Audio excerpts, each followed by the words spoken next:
नमस्कार दोस्तों, एक बार फिर स्वागत है आपका हमारे YouTube channel Rise A to Z में। तो दोस्तों, एक और वीडियो लेकर आपके सामने है। दोस्तों, आज हम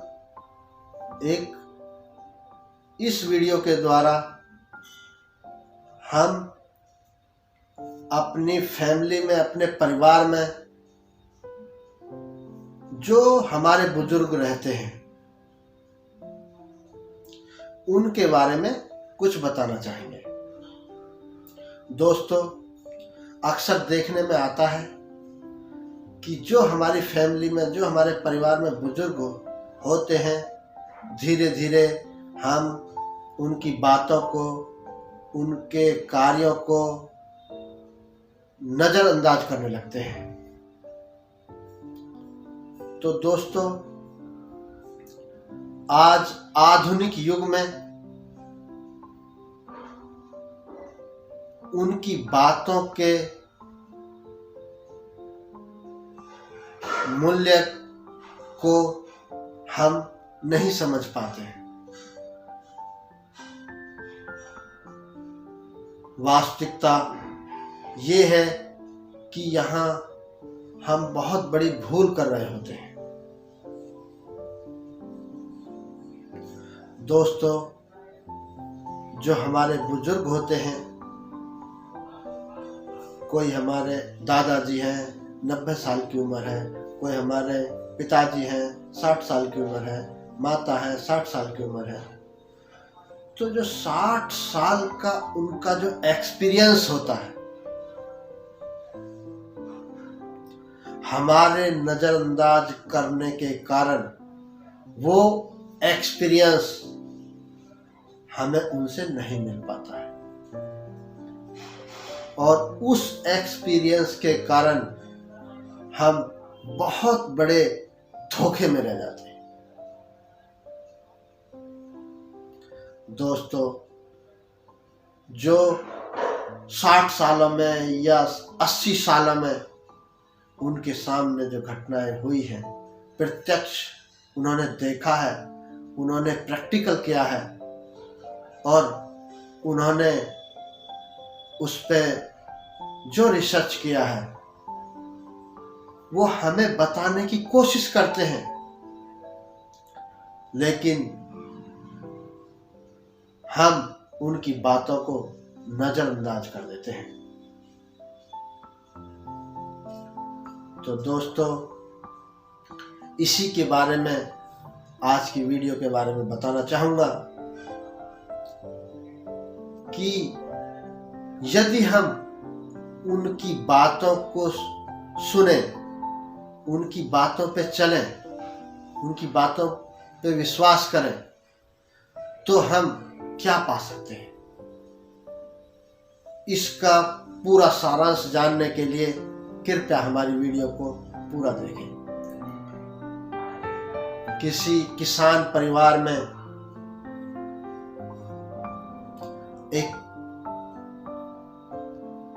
किसान परिवार रहता था। दोस्तों, वो किसान अब बूढ़ा हो चुका था और उसके बच्चों ने खेती बाड़ी का काम अपने हाथों में ले लिया था। तो वो बुजुर्ग किसान जब बच्चों को किसी तरीके की कोई बातें बताता, समझाने की कोशिश करता, तो बच्चे उसकी बातों को नज़रअंदाज कर देते, और नौबत यहाँ तक आ गई कि उस बुजुर्ग के लिए उसके बच्चों ने खेतों पे ही एक झोपड़ी बना दी,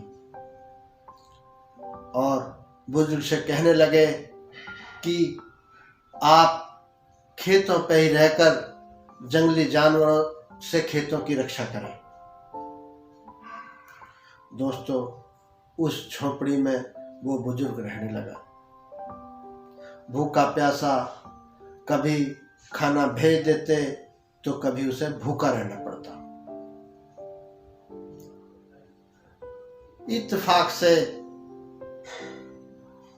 एक दिन उस ओर एक राजा शिकार खेलने के लिए निकला।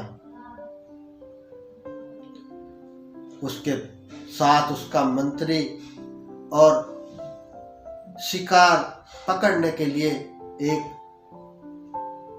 बहेलिया था।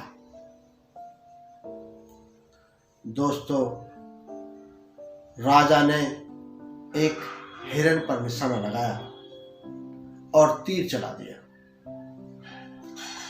हिरण जैसे ही वहां से भागा तो उसके पीछे बहेलिया और उसके पीछे मंत्री और उसके पीछे राजा। भागते भागते उस किसान की कुटिया के किनारे से जैसे ही वो गुजरे तो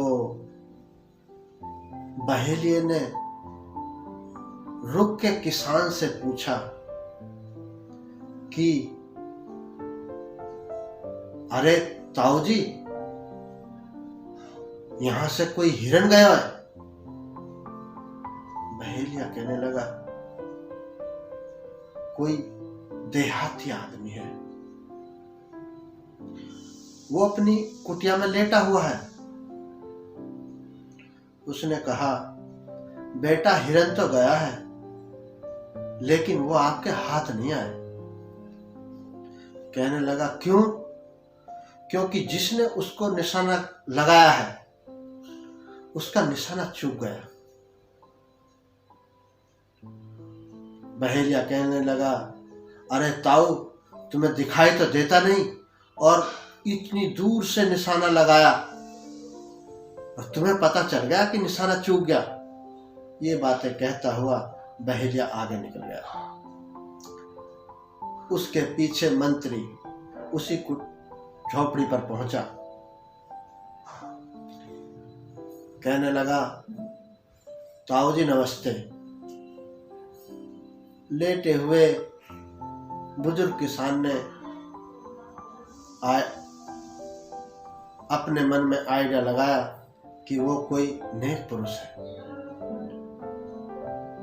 कहने लगा, ताऊ जी, इधर को कोई हिरण गया है क्या? कि बेटा गया तो है लेकिन वो आपके हाथ नहीं आएगा। क्योंकि जिसने निशाना लगाया है उसका निशाना चूक गया। ये बातें सुनकर मंत्री भी आगे निकल गया। फिर धीरे धीरे बुजुर्ग किसान को घोड़े की टापों की आवाज आने लगी। राजा भी उसी झोपड़ी पे घोड़े से उतरकर झोपड़ी के अंदर गया और कहने लगा, बाबा जी प्रणाम। जीते रहो बेटा। अब बाबा ने आइडिया लगा लिया कि ये कोई बड़ा आदमी है। कहने लगा, बाबा, इधर को कोई हिरण गया है क्या? कहने लगे, बेटा हिरण तो गया है पर वो आपके हाथ नहीं आएगा। क्यों बाबा? क्योंकि जिसने उस पे निशाना लगाया है उसका निशाना चूक गया। दोस्तों, निशाना तो राजा नहीं लगाया था। आखिर राजा अचंभे में पड़ गया कि बाबा इस झोपड़ी में लेटा हुआ है और निशाना मैंने वहां लगाया था। बाबा को कैसे मालूम हो गया कि निशाना चूक गया? थोड़ी देर बाद बहेलिया और मंत्री भी वापस आ गए। कहने लगे, राजा साहब, वो हिरण हाथ नहीं आया। राजा कहने लगा, कोई बात नहीं, बाबा की चारपाई ठानो और इसे ले जाकर हमारे महल के किसी कमरे में डालो। बाबा की चारपाई ठाली गई और बाबा को महल के एक कमरे में छोड़ दिया गया और उसे एक रोटी सुबह, एक दोपहर और एक शाम शुरू कर दी गई। कुछ दिन बीते तो राजा ने एक घोड़ी खरीदी थी। घोड़ी बड़ी नामी घोड़ी थी और राजा ने बहुत अच्छे दामों में उस घोड़ी को खरीदा था। उसने सोचा क्यों न बाबा से घोड़ी के बारे में पूछा जाए। राजा कहने लगा कि बाबा, मैंने आज एक घोड़ी खरीदी है और उस घोड़ी का बड़ा नाम है, कृपया आप देख के बताएं।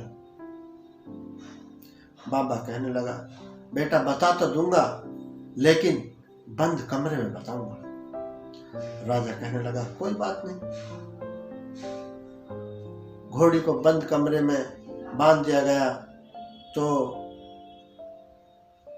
बुजुर्ग किसान ने घोड़ी के इधर उधर थोड़ा उसको सहलाया, मालिश की और घोड़ी नॉर्मल हो गई। तो बाहर आकर कहने लगा कि राजा साहब, आपकी घोड़ी तो ठीक है लेकिन या तो गधी से पैदा है या गधी का दूध पिया है।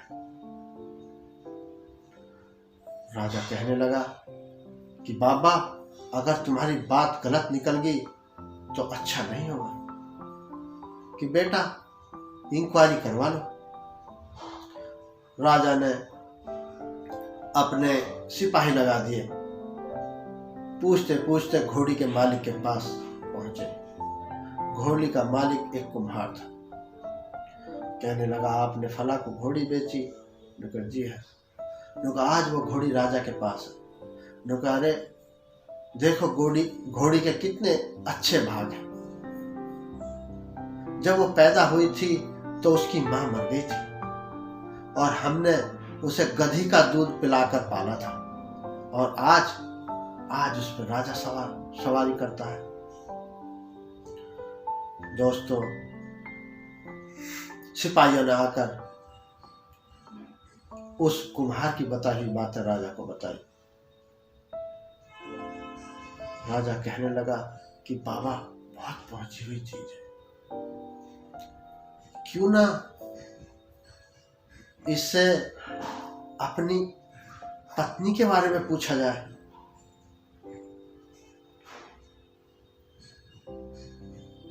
राजा बाबा के पास पहुंचा और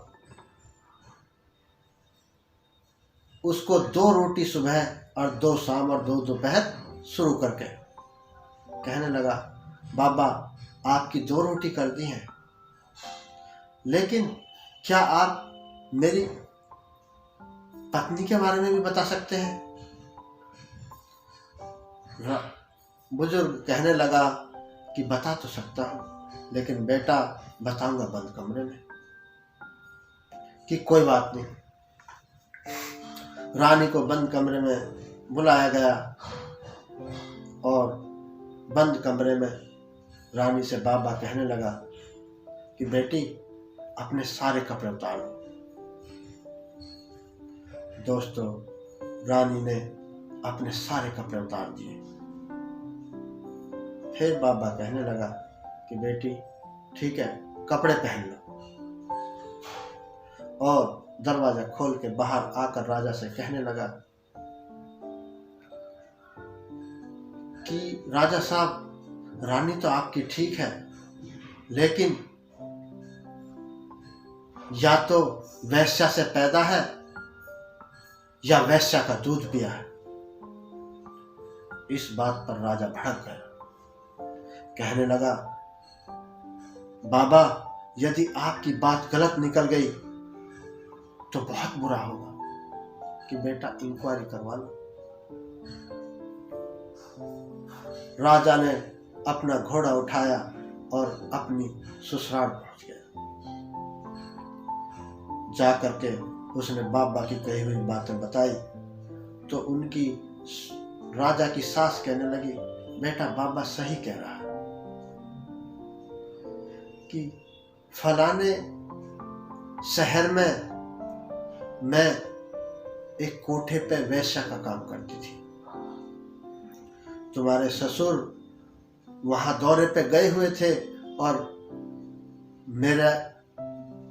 मेरे को देख के मेरे पे मोहित हो गए और मेरे से शादी कर ली। दोस्तों, राजा वापस आया और बाबा की एक रोटी और बढ़ा दी गई। 3 रोटी सुबह, 3 शाम, 3 दोपहर शुरू कर दी। बाबा कहने लगा,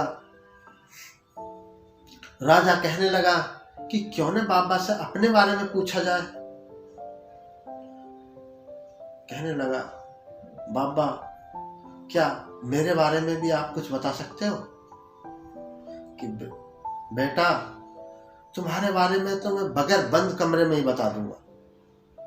कहने लगा, अच्छा तो बता दो, क्या यही बता दूं? मैंने कहा, हाँ बाबा यही बता दो। तो राज दरबारी सब उसके साथ थे। वहीं बाबा कहने लगा कि या तो तुम भटियारी से पैदा हो या भटियारी का दूध पिया है। राजा कहने लगा, बाबा, मैंने कहा, बेटा इंक्वायरी करवा लो। बाबा अगर तुम्हारी बात गलत निकल गई तो मैं तुम्हें कोलों में पिलवा दूंगा, सूली पे चढ़वा दूंगा। बेटा इंक्वायरी तो करो। अब राजा अपनी माँ के पास पहुंचे कि माँ, बाबा ऐसे बोलता है। कहने लगी, बेटा बाबा ठीक कह रहा है। जब तुम मेरे गर्भ में थे उस टाइम फलाने देश के राजा ने हमारे ऊपर आक्रमण कर दिया था और उसमें तुम्हारे पिताजी की हार हुई थी। तो हम यहाँ से निकलकर छुपते छुपाते एक भटियारी के यहाँ रहने लगे। तो वहीं पे ही मेरी तबीयत खराब हो गई थी और वहीं आपका जन्म हुआ था। और मेरी दुधियों से दूध ना उतरने के कारण भटियारी ने अपना दूध पिलाया था। राजा बड़े परेशान हो गए कि बाबा के पास आखिर ऐसी कौन सी सत्ता है जो वो सारी बातें बता देता है। दोस्तों, राजा बाबा के पास पहुंचा कि बाबा आखिरी बार मुझे एक बार आखिरी क्वेश्चन है। कहने लगे, बेटा बताओ कि आपके पास वो कौन सा मंत्र है जिससे आपको ये सारी जानकारियां मिलती हैं। दोस्तों, बाबा कहने लगा, मेरे पास कोई मंत्र नहीं है। मेरी उम्र 90 साल है। जो मैंने बचपन में जो मेरे सामने घटनाएं हुई हैं, जो मैंने एक्सपीरियंस किया है, देखा है, समझा है, भुगता है, उसी एक्सपीरियंस के कारण ये सब बातें मैं बता रहा हूं। बाकी मेरे पास कुछ नहीं है। कहने लगे कि बाबा तुमने कैसे बता दिया कि जिसने तीर चलाया है निशाना चूक गया? अरे बेटा, निशाने पे तीर लगता तो हिरन दौड़ता थोड़े ही, वहीं गिर जाता। कहने लगा, बात ठीक है। तूने कैसे पता कर लिया कि घोड़ी गधी से पैदा है या दूध? कहने लगे, बेटा जो वास्तविक घोड़ी होती वो केवल अपने सवार को ही सवारी देती है, लेकिन वो घोड़ी इतनी मस्त हो गई कि उस पर कोई भी सवारी कर लो, तो इसका मतलब वो वास्तविक घोड़ी नहीं है।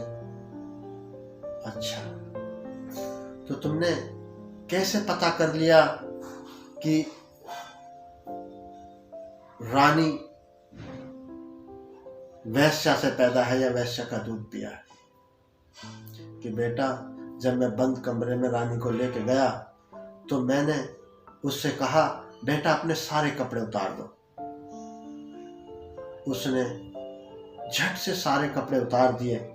ये भी नहीं पूछा कि बाबा मेरे कपड़े क्यों उतरवाए जा रहे हैं। अगर कोई नेक खून उसके अंदर होता तो वो 100 बार कहती, बाबा मेरी इज्जत का सवाल है, इस तरह मेरे साथ व्यवहार क्यों कर रहे हैं, मेरे कपड़े क्यों उतरवाए जा रहे हैं। लेकिन वो जो खून उसके अंदर था, इसीलिए उसने जो है वो कपड़े उतार दिए।